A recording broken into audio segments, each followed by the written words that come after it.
Today is a weekend rewind. I wanted to share one of probably the most influential people in my career. Her name is Jenny Blake. Her latest book is called Free Time, Lose the Busy Work, Love Your Business. I actually pay to subscribe to her Substack called Rolling in Dough, D'(OH).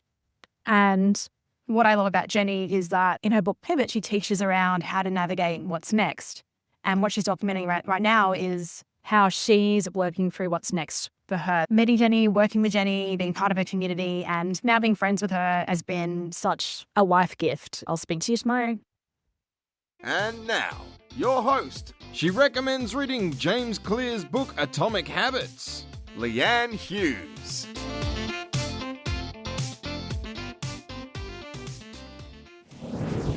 Who is Jenny Blake? So she's an author, career and business strategist and international speaker who helps people move beyond burnout to build sustainable and dynamic careers that they love.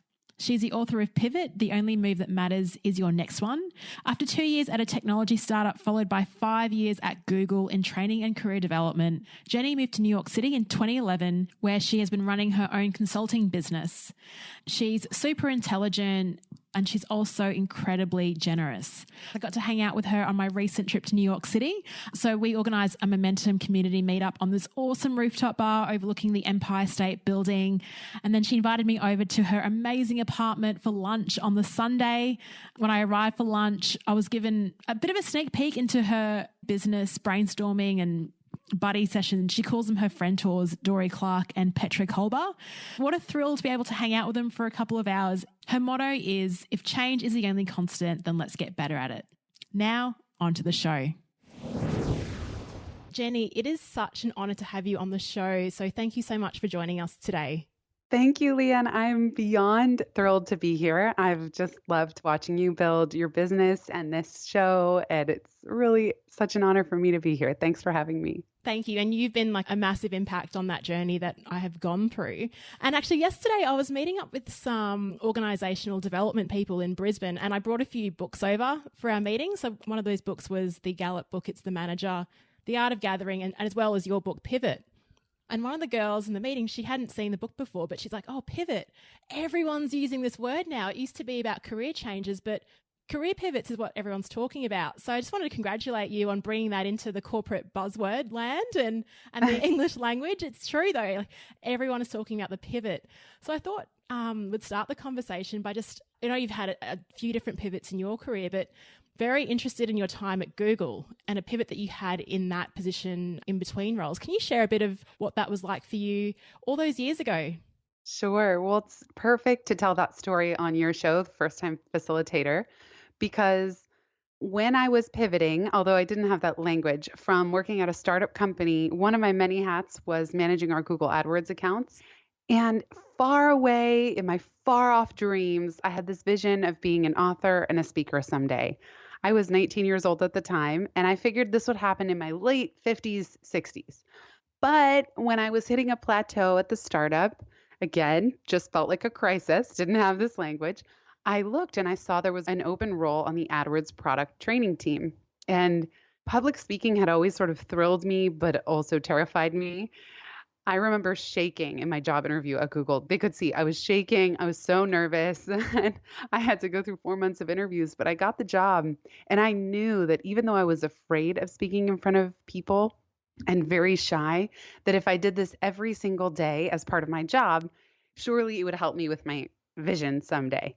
And it was evenly to the point where in the early days at Google, I once had a manager give me feedback that after giving an important presentation to managers and directors, that I had turned bright red. He said, your neck and your chest and your face turned bright red and you appeared quite nervous. And I felt so embarrassed. And I just said to him, well, what do you recommend? What am I supposed to do? I felt like my body had betrayed me. And he said, I don't know, maybe wear turtlenecks. So I wore turtlenecks every time, or lace or something high up on my neck. Every time I had an important presentation, I kid you not, probably for the next 5 years. Oh my gosh. So let me say, even though now I'm earning a living as a keynote speaker, that's how I started. So my first time facilitation was always a blast. I mean, I used to make my younger brother play school, even when we were little kids, poor guy. I always enjoyed teaching, but it's not like it came so naturally to me that I wasn't turning bright red and breaking out in bumps and hives.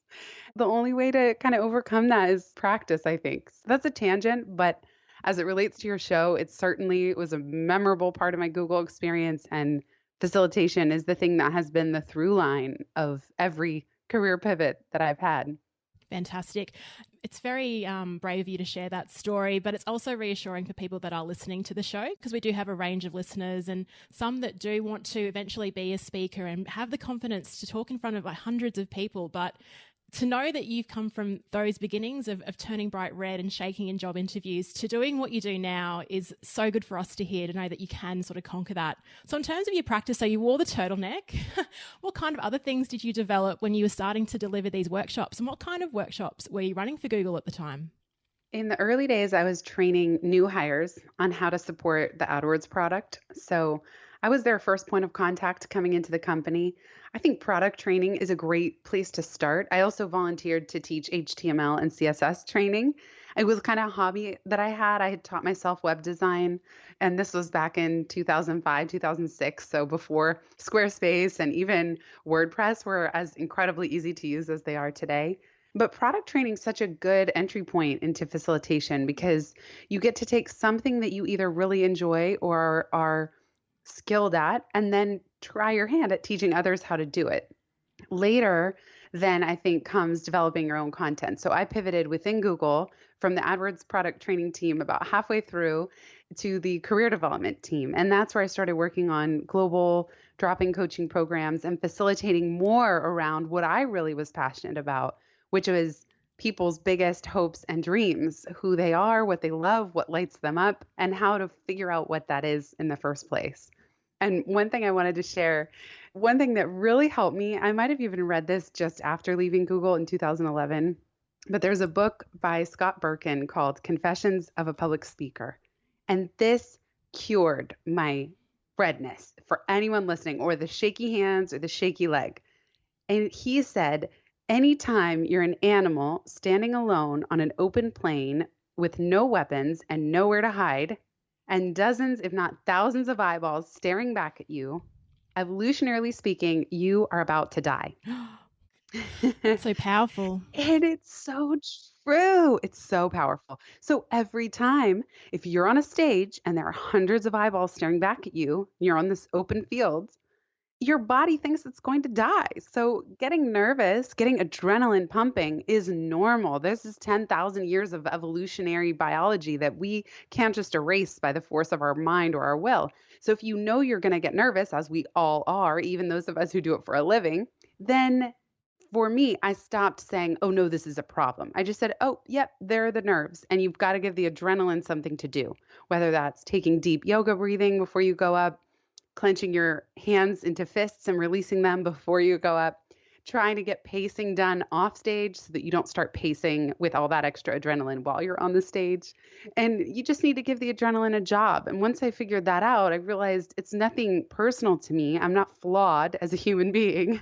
My body's doing its job. And that allows me not to compound the nerves in the moment. Sometimes I get nervous to say my name. I was attending a master's program. I'm on hold at the moment. When they'd have us go around the classroom and just introduce ourselves, my heart would pound out of my chest. Me too. Yeah. And were you sort of thinking, hang on, I speak to thousands of people. What is going on in this one workshop? It's weird, isn't it? It's weird. It's weird that sometimes you can't predict when it's going to happen. And I have spoken to rooms of 1,000 people. And there's no explaining it. And then I'll be in a room of 15 people, have to say my name, and my heart's thumping out of my chest when it's the person prior to me who's about finishing up. It's funny with those icebreakers as well, because I think if you think that you're one of the 15 that's feeling that as well, I'm sure others are feeling it too. And so no one's actually listening to the other person because we're so worried about what are we going to say and how are we going to present it. So I find that as an interesting icebreaker.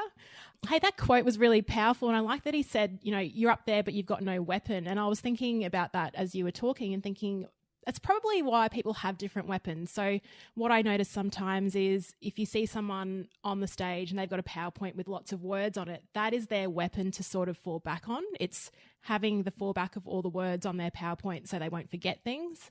which probably isn't the best weapon if you're in the audience, but it's like that security blanket for them. And I think the best preparation for any facilitator is just being prepared for what you're about to deliver. So what are some ways? You spoke about the 5 minutes before you get on stage, you do your yogic breathing, you clench your fists. What about sort of a month before or the week before? What kind of things do you get ready when you work with a client?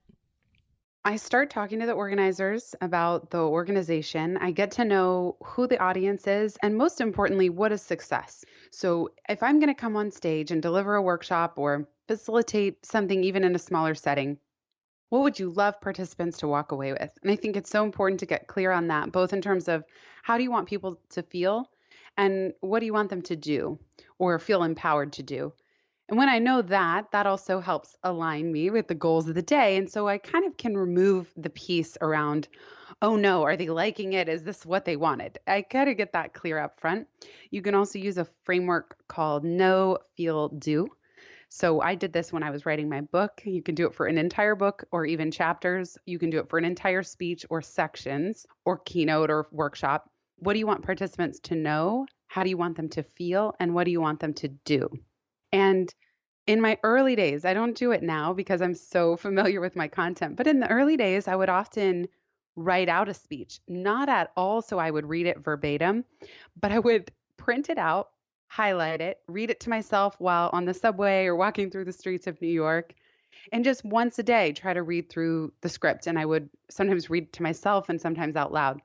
But it got to the point where when I showed up on the day, that content was lodged into my more midterm memory. So our prefrontal cortex is very bad at memorizing, storing information. It cannot store more than a 7-digit phone number. This is why cramming doesn't work. So if you try to cram your speech, you're storing it only in your short-term memory. So as you're so beautifully suggesting, if you start preparing at least a month out and you do a little bit every day, you're then going to push that content of your speech into your mid-term memory so you don't have to rely on that faulty part of the brain that just isn't very good at holding on to things.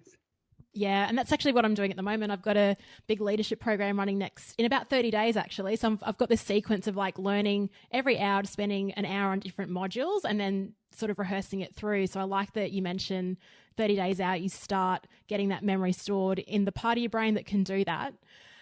Hey, Jen, you've traveled to some pretty amazing places. You haven't been to Australia yet, but we will get you down under at some stage. We definitely have to do that. It's on my list to get you here. But what are some amazing locations or conferences or clients that you've worked with as a result of being a solopreneur now? Well, I feel so lucky always to have the 2 books that I do. I mean, of course, I did work on them. I created them, but I still feel that I caught many lucky breaks just to be able to have them published and out there. And the books feel like luck generators to me because I never know who's going to reach out for speaking and where and when. So it's kind of this weird dynamic of solopreneurship, but then just being surprised. I call it serendipity popcorn of what's going to pop and when. So just recently I got back from Barcelona and London. And a tip, I think I might have shared this with you, Leanne, but I had a gig in Barcelona and then I knew that I had a client who had a big part of their offices in London. So I just proposed to them. I said, by the way, I'm going to be in London and can give you a discount if you want to arrange something this week and you won't have to pay any travel costs. So they booked me. And as a result of that, I got to visit a friend in between who had just moved to London. So I don't do that very often. I could probably do a better job of that, but you can also be kind of strategic about seeing where you're already going to travel and then what's on your travel wish list or somewhere you want to extend your travel into, and then reach out to clients and just see. And of course, when you're just starting out, maybe you don't have a big book of clients. I never have that active of a book of clients at any given time, but every now and then the stars align. So that's kind of a travel tip that I made a note to myself I want to do a little bit more of. So I love that idea of combining travel and business as well. Well, that's kind of what I did, I guess, in the States. It was like, I'll go to Omaha, but I've got to go to New York City. And it was so wonderful to catch up with you over there. And I think I just caught you on the tail end of you just come back and we're getting over the jet lag from your recent trip to Barcelona and London. Yeah, it was so fun. I'm so happy that we overlapped and smart move to come through New York City as well. Oh, yeah, you could not miss it. It's been on the top of my bucket list. But you also, and I know because I'm part of your Momentum community, and you mentioned there that you also do some virtual workshops and you've had to sort of change things up because it is really tough delivering content to people that A, you can't see, you don't know if they're interacting with the content or on their calendar or sending emails. You run a ton of webinars and workshops. So what kind of hacks do you have for creating something that's engaging from your computer? Yeah, more and more companies now are global and they want scalable solutions that can reach people in offices all around the world, especially as more people are remote. And again, as big companies expand into multiple offices, I would imagine that you and your listeners as well have certain amount of experience with this on the participant side, just tuning in to content that's originating from the US and of course vice versa. But there are a couple things that I've done. One, I think it's still important to price those webinars as doesn't have to be the same as a keynote, but definitely valuing that time. It's different than an hour of coaching. You're still facilitating for a large group. And then, especially if they're recording it. So sometimes I remind myself, it's okay if there aren't that many participants on right now, or if they're not as interactive as I would hope, because this recording will be available and many people will watch who aren't in the current live batch. In the beginning, it just takes getting used to talking to a group you can't see. And then now with Zoom, sometimes it's good because you can see their faces, but then sometimes that means you're watching them be on their computer or not be paying attention or walking. You see their video. And so there's a lot of potential for distraction as well. And the one of the most helpful things I've found is doing a Google spreadsheet. And I have people sign in as soon as they arrive. And then I pose interactive questions and I have them go to the spreadsheet. With Zoom, you could have them do that in chat as well. So it just depends on the complexity of your engagement. And Zoom now also does breakout rooms too. So I just participated in a training the other day where she put us off into pairs and gave us 5 to 10 minutes to work through something or talk about a prompt in pairs. And that worked really well. If you're going to do something like breakouts, I would just recommend practicing, of course, with a friend Yes. before setting that up. And then I always, always, always sign in with the organizer half an hour early. And even if we're set up in 5 minutes and it's obvious and easy, then we mute, we turn off video, and we come back at 5 minutes prior to the start time. But every now and then, weird things are going haywire and we need the full time to troubleshoot. So I always build in that extra time as well. Yeah, great. And I didn't know that Zoom had that breakout session. That's such a great feature because I know often in face-to-face workshops, I'll get people to chat to the person next to them. And that's kind of powerful rather than sort of asking an open question to the group where people are scared to volunteer their response in front of all those people. So I'll have to check that out. Thanks for sharing that. We can practice together. Yeah, We're in should. momentum. We should get all our listeners on board. I wanted to talk through because about 50% of my listeners, and it's hard to know with podcasts as well because you see the download numbers and you like, who is listening? So it's really about the people that reach out to you. But I've got about 50% of listeners that work internally for a company, sort of in a HR project manager, middle manager type of role, and 50% that have their own facilitation business. A lot of the people internally, I think they're really interested in finding out, what their next career is. And it's funny before I read your book, Jenny, anytime there was a problem in my current job, I'd just jump onto the job ads and just go, what are the opportunities? I'd get to that second stage of your pivot plan, which is scanning. So can you just quickly talk through bit about your process, so the planning, scanning, piloting and launching for someone internally that wants to make the move to outside of corporate, because I do get a lot of questions about, Leanne, how did you transition? And I always share your book, but I thought it'd be nice to hear it very briefly from you. And I know that you talk about it all the time. So appreciate you sharing this one. Sure. Well, thank you for spreading the good word. Of I appreciate it. And I just had a coaching session today where someone's looking to pivot eventually into self-employment. I always, always ask, what can you do right where you are? So it might surprise people. They might think that I've been self-employed 8 years and I wrote a book called Pivot, that the first thing I'm going to tell you is exactly what you suggested. Look at the job boards. How can we create your exit strategy ASAP? But often I find that there's a ton of opportunity right where you are, or at least with your current employer as your first client. And you'd be surprised that there are so many opportunities. I've seen it work for so many people. Even though when I left Google, they did not become my client right away. They, a couple years later, knowing me and being familiar with my work, hired me and I still work with them to this day.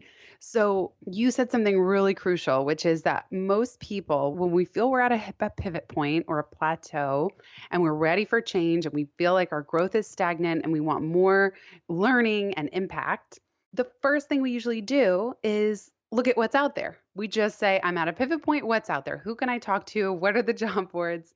And we also focus a lot on what we don't want anymore, what we've outgrown.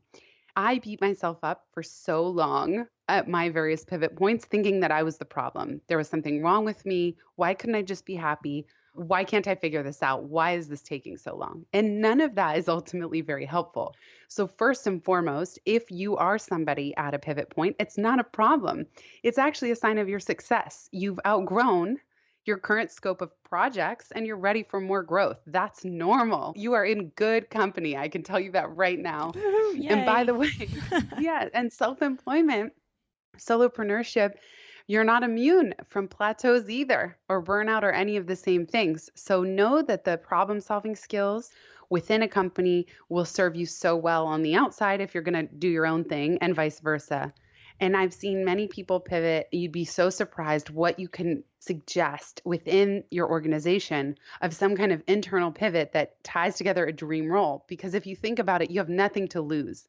If you take your functional experience and then map it to a new area where you really have a vision, or at least want to get buy-in to do some kind of small pilot, you'd be surprised at what you can get a yes to, even if it's not your full-time role. Maybe you spearhead a project that becomes one of your proudest career moments or provides a lot of learning for you, or you just never know. So don't count it out. But as you mentioned, Leanne, the plant stage is all about saying what's working and crucially defining what does success look like 1 year from now. Sometimes I spend a month or more with coaching clients on each of those two questions, even separately. So this isn't a quick thing, but the more time you spend understanding what's working, even in your current role, what energizes you most, what are your biggest strengths, what are your superpowers, and then this 1 year vision, even if you don't know specifics, how do you want to feel? What's your ideal average day? Then by the time you get to that second stage of scanning for people, skills, and projects, it will go so much faster and you'll be much clearer and less feelings of paralysis or compare and despair. Yeah, and I think that's really important. And actually, that's how I discovered that strengths tool, was through your book, which we spoke about in New York. And I think I've mentioned that on the show previously as well. The Clifton Strengths Finder was mentioned in Pivot, and that's also changed my life as well.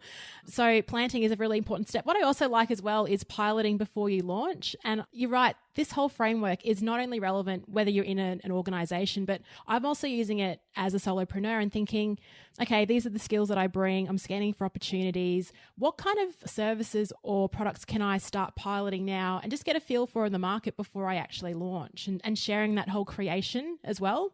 So I like that it's versatile for both, if you're in an organization or outside, it's wonderful. I've got to ask you, I've been told, and as a solopreneur, as a thought leader, it's important to create your own models and have your own IP. And this 4-step process is just brilliant. It's so simple. How long did it take for you to actually create the model, the plant, scan, piloting, and launch? I'm thinking of the words and... Yeah, what a great question. I rarely get this, but I do think you're onto something. I didn't even realize the full power of having a method, until everyone started responding so positively to it. Companies, people who read it, but mostly companies were like, we love that it's a clear framework. And all I can say is that I knew. So when I was looking at my coaching process, I've been coaching now for 11 years. And when I started working on Pivot, that was 2016, so 3 years ago, I had a process that was really working, but it was maybe 6 or 7 steps. And I just knew that nobody would remember that. I knew that even from a facilitation perspective, if you're trying to teach 6 steps, 7 steps, it's going to be so much harder for people to recall that on their own. And I was also aware that so much in our society comes in threes. Like stoplights have 3 lights, plays have 3 acts. Goldilocks and the Three Bears. And I was trying to see, could I boil down my entire process into as few steps as possible, as easy to remember. And that was combined. One thing that really works is metaphor. I could probably still even do a better job than I already do, but I will say metaphor is so memorable for people. With Pivot, it's the metaphor, the analogy of a basketball player. One foot stays planted, then your pivot foot can scan for passing options. So I do think that if you can put in the extra work around saying, how can I distill what I'm teaching into 3 parts? Or in Pivot, it's a 4-stage process.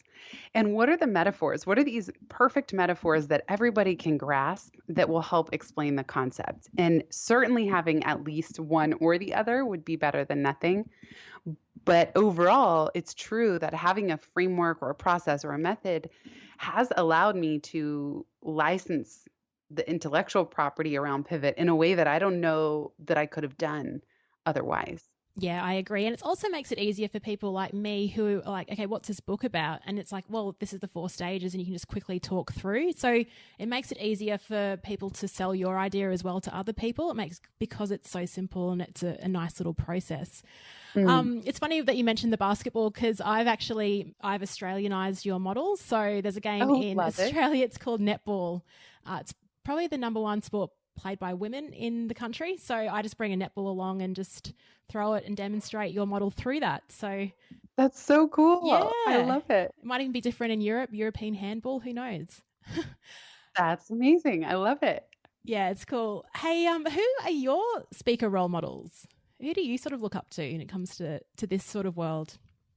I learned so much from Nancy Duarte, not necessarily in person, though I know she's fantastic, but her book Resonate had a huge impact on how I structure my keynotes.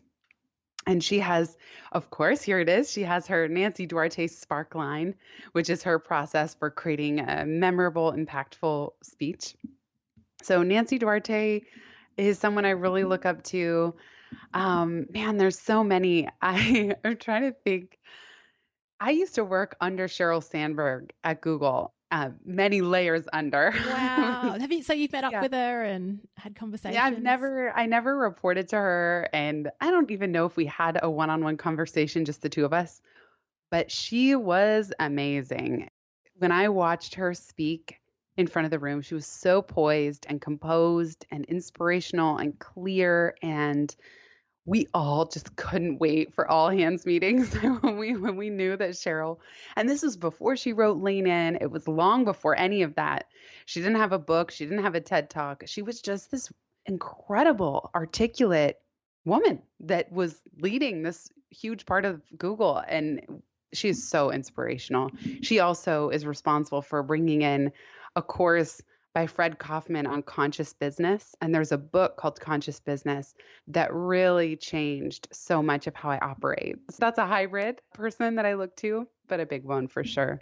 Was Frank on your podcast about a year ago? Yes, yeah, he was. I think I reached out to you when I remember where I was when I listened to that podcast. I was on a treadmill in a gym in Bangkok, and that conversation blew me away. That guy is next level. Fred Kaufman. Yeah. Yes. Wow, that's so cool. I like see this is the power of podcasting. It's amazing to hear where you were and that you even remember where you were when you listened to it. I couldn't wait to sort of get back and just like write down and look him up and find out more about him. So I'll have to link to his conversation in the show notes for this because that was really, really amazing. And hey, I love that also you said that you couldn't wait to get to your all hands meeting. If you imagine if every company had speakers like, I know Sheryl Sandberg is next level aspirational, but if we had great storytellers and people that could spoke with metaphor and in a persuasive way, how great would that be for lifting the engagement of people in meetings and in organizations? Yes, it's so true. And as you were saying that, it also reminds me another major mentor who I'm lucky to call a friend, Michael Bungay Stanier. He is a master facilitator. He's so fun and so funny and whimsical. And he kicks off the training right away with interaction. He's just in no way trying to stand in front of the room and talk at people. If you ever get the chance to bring him for a training, we did a podcast on the coaching habit. And he also does a great workshop on the feedback, something like 10-minute feedback workshop for managers, where teaching managers how to give very quick and direct feedback. He's so good. He is one of the best. Oh, good, because his book is amazing. I love the 7 questions. I think I always use question number 2. And what else? I love that question. Oh, I love what else. I love what else and what's important to you about that. Those are my 2 go-to. You get unlimited uses as coaching questions. Yeah, well, I didn't know that he was a brilliant facilitator as well. I think he has been, I think he was in Sydney last year, so I'll need to check him out. Something I'll do following this conversation.